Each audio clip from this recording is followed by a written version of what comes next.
우리 시간이 되었으므로 우리의 신앙을 고백하면서 하나님께 나아가도록 하겠습니다. 전능하사 천지를 만드신 하나님 아버지를 내가 믿사오며 그 외아들 우리 주 예수 그리스도를 믿사오니 이는 성령으로 잉태하사 동정녀 마리아에게 나시고 본디오 빌라도에게 고난을 받으사 십자가에 못 박혀 죽으시고 장사한 지 사흘 만에 죽은 자 가운데서 다시 살아나시며 하늘에 오르사 전능하신 하나님 우편에 앉아 계시다가 저리로서 산자와 죽은 자를 심판하러 오시리라.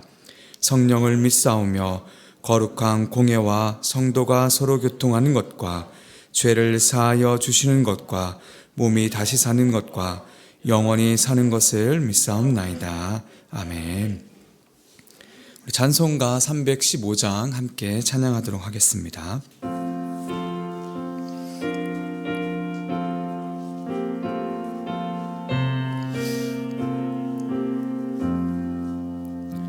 내 주 되신 주를 참 사랑하고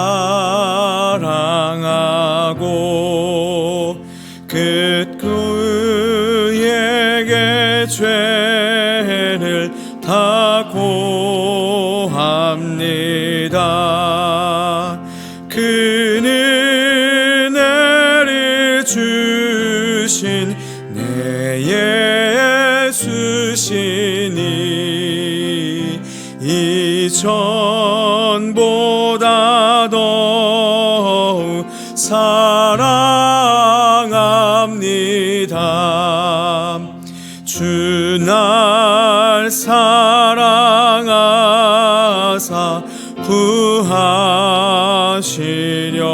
구하시려고 저 십자가 고난 당하셨도다.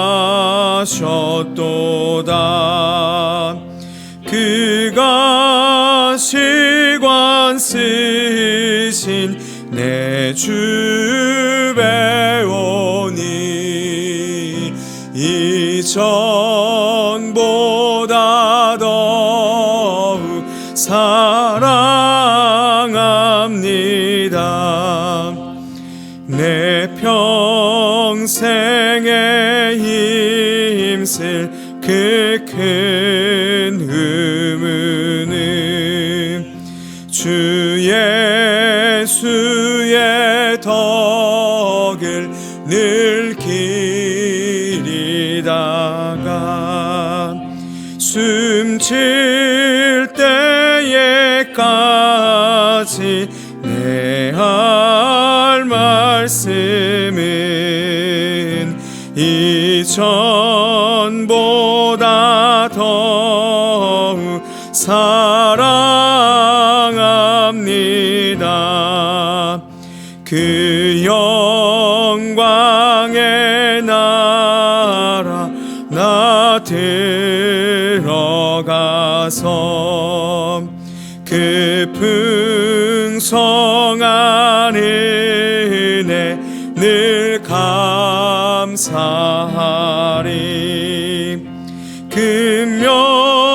금면류관 쓰고 나 찬송할 말 이전보다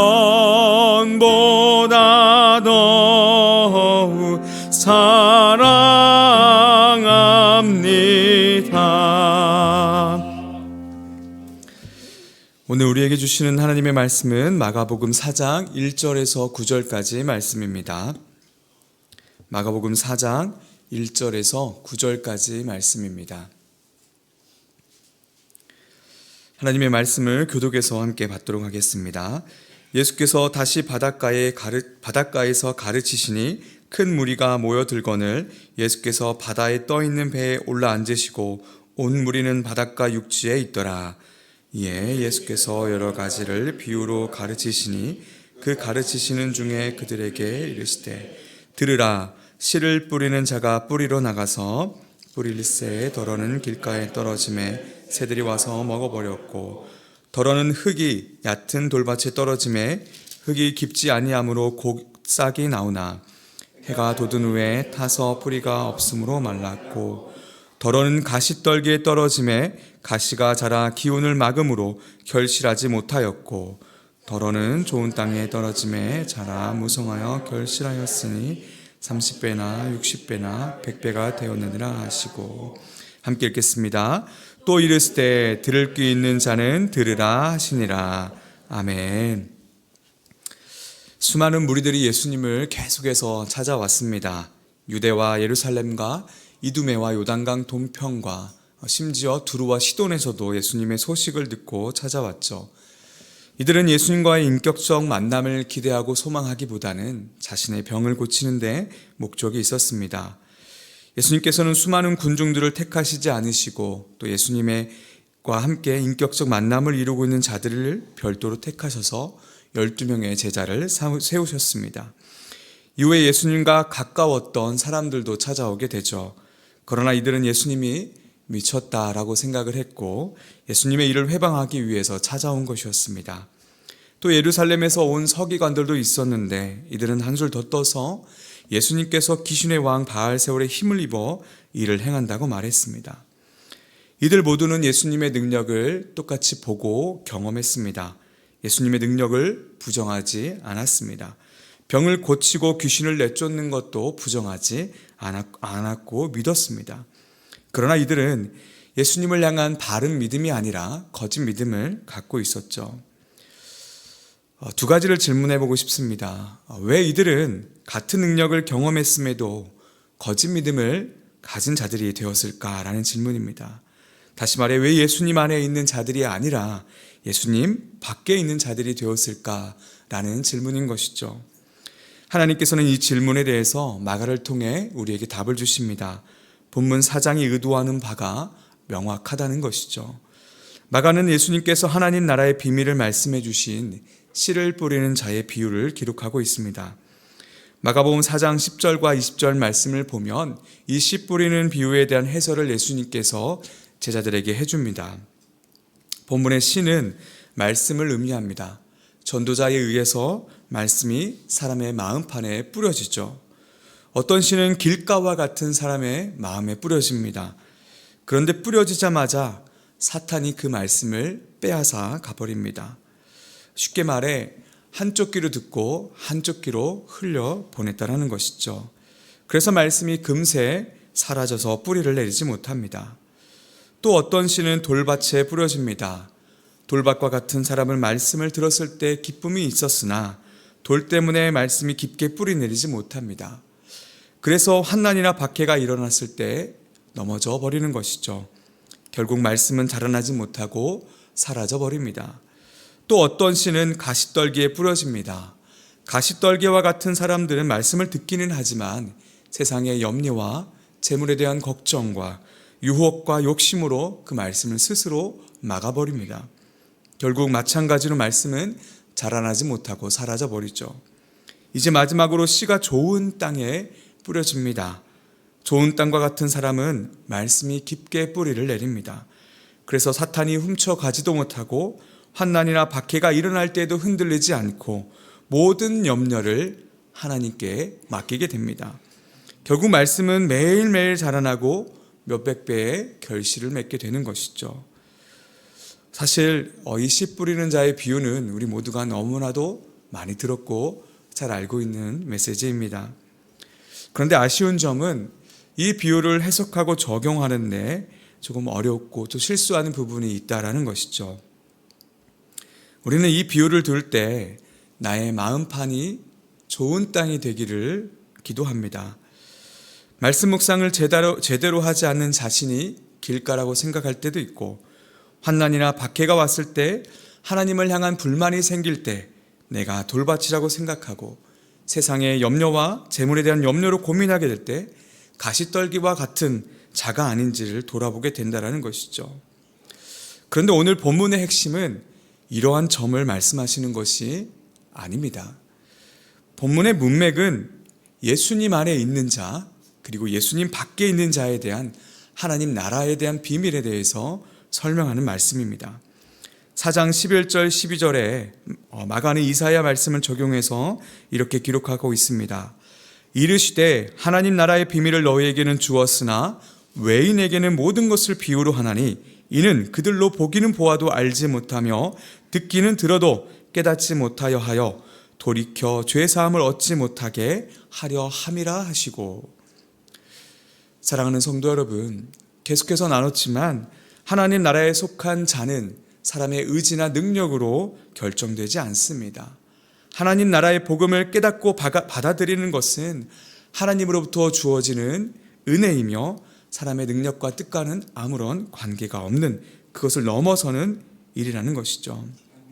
다시 말해 하나님 나라에 속한 것은 하나님의 절대적인 주권적 선택과 부르심에 있다라는 것입니다. 길가나 돌밭이나 가시떨기와 같은 자들은 하나님께 택함받지 못한 자들이고, 좋은 땅과 같은 자들은 하나님께 택함을 받은 자들이라는 의미입니다. 본문을 묵상하면서 택함을 받은 자들이 내가 길가이면, 내가 돌밭이면, 내가 가시떨기와 같은 자이면 어떻게 하지? 그런 염려를 하거나 고민하는 것은 바른 적용이 아니라는 것이죠. 사랑하는 성도 여러분, 우리는 이미 모두가 좋은 땅임을 믿으시길 바랍니다. 예배서 말씀에서 이렇게 기록되어 있습니다. 1장 3절 6절의 말씀인데요, 한 목소리로 이 말씀을 읽어왔으면 좋겠습니다. 찬송하리로다. 하나님 곧 우리 주 예수 그리스도의 아버지께서 그리스도 안에서 하늘에 속한 모든 신령한 복을 우리에게 주시되 곧 창세전에 그리스도 안에서 우리를 택하사 우리로 사랑 안에서 그 앞에 거룩하고 흠이 없게 하시려고 그 기쁘신 뜻대로 우리를 애정하사 예수 그리스도로 말미암아 자기 아들들이 되게 하셨으니 이는 그가 사랑하시는 자 안에서 우리에게 거저 주시는 바 그의 은혜의 영광을 찬송하게 하려는 것이라. 그리고 9절에 이렇게 말씀해 주십니다. 그 뜻의 비밀을 우리에게 알리신 것이요 그의 기뻐하심을 따라 그리스도 안에서 때가 찬 경륜을 위하여 애정하신 것이니. 우리 모두는 하나님의 주권적 선택과 그분의 부르심에 의해서 이미 좋은 땅입니다. 이 구원의 씨는 절대로 변하지 않습니다. 하나님께서는 변함도 없으시고 회전하는 그림자도 없으시기 때문이죠. 이렇게 우리는 이미 좋은 땅으로 세상에 속하지 않습니다. 다만 세상 안에 살아가고 있죠. 육신의 정욕, 안목의 정욕, 이생의 자랑이 목표가 되는 세상 안에 살아가기 때문에 우리는 매 순간 영향을 받을 수밖에 없습니다. 그래서 좋은 땅으로 맺는 그 결실들의 차이가 나는 것이죠. 어떤 분들은 그 결실이 매우 작아 보일 수도 있습니다. 어떤 분들은 그 결실이 매우 풍성해 보일 수도 있습니다. 이러한 결실의 차이 때문에 결실들이 많으면 구원의 확신이 들다가도 결실들이 적다 보면 구원의 확신이 약해지기도 하는 것이죠. 이러한 부분을 염두에서 우리가 오늘 본문에서 가장 주의 깊게 살펴봐야 한 점은 좋은 땅으로서 30배, 60배, 100배의 열매를 어떻게 맺어야 하는지에 대한 부분입니다. 이를 위해서 택함받지 못하는 길가, 돌밭, 가시떨기와 같은 이들을 우리가 바라보면서 반면교사를 삼아야 하는 것이죠. 길가와 같은 사람은 말씀을 들었지만 사탄이 와서 바로 빼앗아 버립니다. 우리는 큐티를 하고 또 설교를 통해 하나님의 말씀을 읽고 듣습니다. 그런데 살아가다 보면 저도 그렇지만 바쁜 일상이 생기기도 하고 분주한 마음으로 말씀이 쑥 하고 지나갈 때가 있습니다. 어떤 때는 큐티가 형식적일 때도 있죠. 바쁜 출근을 앞두고 나서 쑥 읽고 갈 때가 있는 것이죠. 좋은 땅이 되도록 하신 하나님의 은혜를 따라서 우리 삶의 열매가 풍성히 맺어지도록 이런 모습을 경계해야 하는 것입니다. 설령 우리 삶 가운데 그런 모습이 있더라도 습관이 되지 않도록 다시 마음을 붙잡고 다시 말씀 앞에 서야 하는 것이죠. 또 돌밭과 같은 사람은 말씀을 받기는 받되 환난과 같은 어려움이 오자 넘어집니다. 사실 하나님을 믿는다고 해서 우리 앞에 환난과 어려움이 없어지는 것은 아닙니다. 오히려 어떻게 보면 신자들의 삶에 더 어려움과 환난이 많은 건 아닌지 생각이 들 때도 있죠. 그래서 우리도 당황하게 되고 하나님 도대체 왜 그러실까 하면서 하나님을 향한 그 마음이 흔들릴 때가 있습니다. 인생의 흔들림에서 온전하게 자유하는 분은 단 한 명도 없는 것이죠. 다만 좋은 땅으로서 우리 삶의 열매가 풍성히 맺어지도록 하기 위해서 흔들림의 시간과 그 무게를 줄여야 하는 노력들이 우리 삶에 필요한 것입니다. 어떻게 해야 할까요? 낮과 밤에 펼쳐지는 우리 삶의 수많은 일들을 말씀으로 비추어 생각해 보는 것입니다. 환난과 어려움이 오기 전에 또 왔을 때 말씀을 읽고 말씀을 생각하고 말씀을 찾아보고 말씀을 통해 계속해서 우리는 낮과 밤에 펼쳐진 우리의 삶의 많은 일들을 생각해 보는 것입니다. 저는 확신하는 것이 있습니다. 그렇게 말씀과 매일 씨름하다 보면 어느 순간 우리는 절대 무너지지 않는 견고한 반석 위에 서게 된다는 것입니다. 물론 말씀을 통해 답을 얻지 못할 때도 있습니다. 마음의 평안을 얻는 것이 정말 느리게 반응할 수도 있습니다.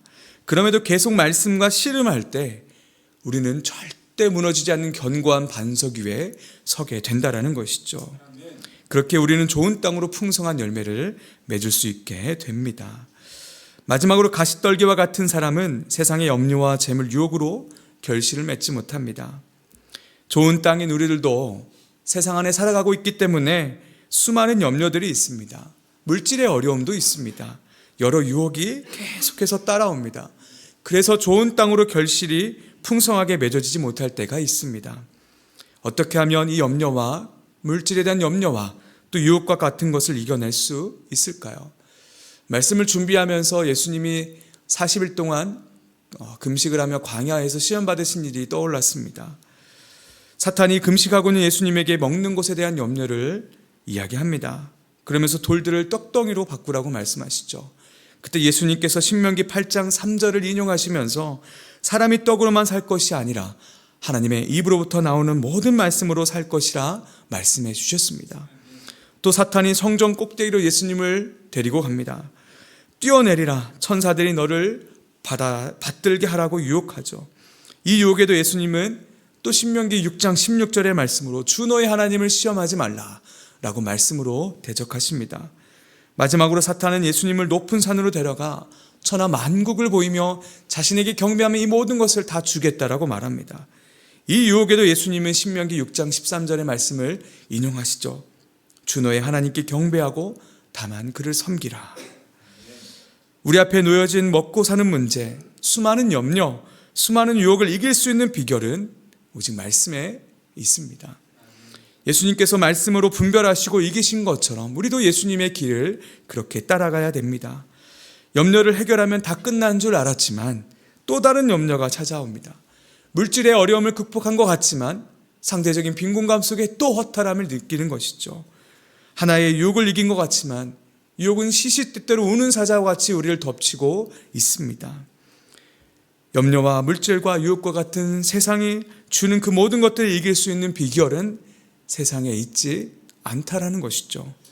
결핍을 결핍으로 채우면 결핍을 낳을 수밖에 없습니다. 다시 말해 유한을 유한으로 채우면 절대로 만족이 없다는 것이죠.